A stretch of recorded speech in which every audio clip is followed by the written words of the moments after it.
One of two first-round rematches from a year ago when the Los Angeles Kings took the Edmonton Oilers to Game 7 in their first-round series. Can the Kings dash Connor McDavid's Stanley Cup hopes before they even get started? I'll say that they can. I mean, this is a better team than they were last year. They've improved from year to year, and I think that they're trending in the right direction.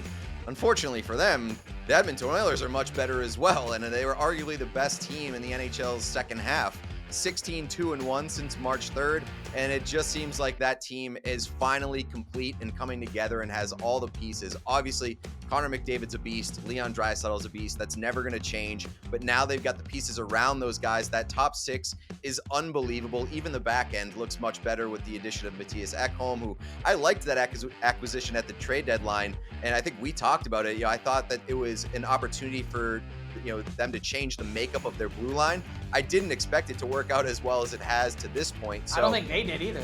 Right. It's a tall task for the Kings to beat the Oilers in the first round here because they just have everything rolling right now. Can they do it? Sure. I mean, this is a team that's built very strong defensively, and they can endure the inevitable rushes and pushes from McDavid and Draisaitl and kind of try to match that with some depth down the line, because I do think that they may have a better bottom six than Edmonton. But ultimately, I mean, Connor McDavid is a beast, and we started to see that in the postseason last year where he was building his playoff lore, averaged over 2 points a game in that stretch. Good luck trying to stop that, because there aren't many guys that can single-handedly take over a series, but Connor McDavid is absolutely one of those guys. So is Leon Draisaitl. And so if that's the difference maker, I mean, you're going to have nightmares trying to offset that. I don't think they can. I don't think anyone can. Spoiler alert, I have the Edmonton Oilers winning the Stanley Cup this year, and it starts with, knocking off the Kings in the first round. The big thing for the Oilers is they're going to have to just keep their foot on the gas. That was the big thing about last year's series, is the Kings, an upstart team that no one really took seriously then, that certainly everyone will now.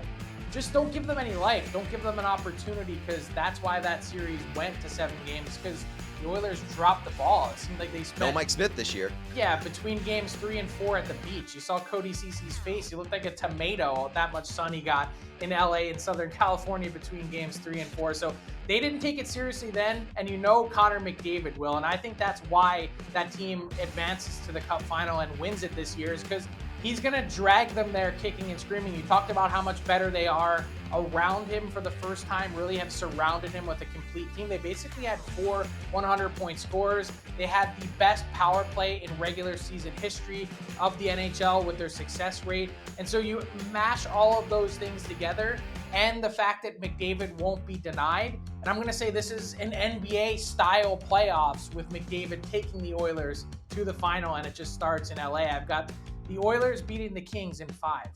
I got them in 6, and another thing to watch, glad you mentioned the power play. Obviously, Edmonton's power play is unbelievable. LA, strong defensive team, but a major drop-off on the penalty kill. They're the 24th ranked penalty kill in the NHL this year. There's opportunity for Edmonton to do a ton of damage there. Connor McDavid, appointment television for the Edmonton Oilers and the LA Kings. Catch all the action on Bally Sports West.